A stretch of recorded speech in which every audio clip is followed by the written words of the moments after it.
Awandaf 317 Onits Lalbala.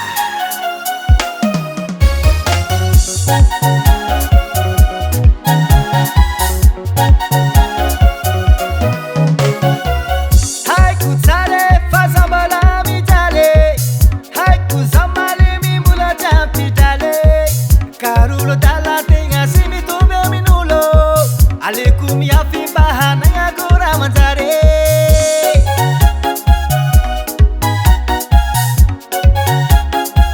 Ya, uya, akan sinyova, sana teso makota, haik mana salamba na desapi kata, chulu wadala puri sana chaveri tere, bola mitade, te itu vya minolo, kirebi engati pare, sini kadaranga, pamaga feli mana lase, nasabi te foki sarade, mane mane mavira michisa mitungane.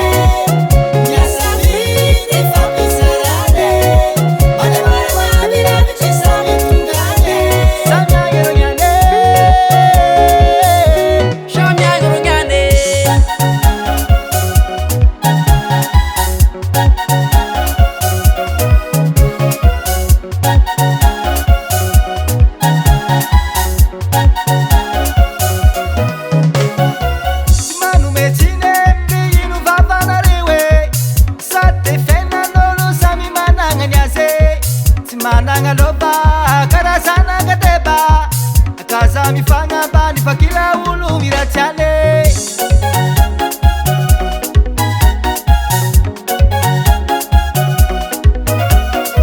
Simanu mesine, deinu baba na rewe, sachin fenga nulu sabi mananga nase. Simananga loba, karasana kateba, akaza mifanga bani pakila ulu mirachane. Kirebi engati para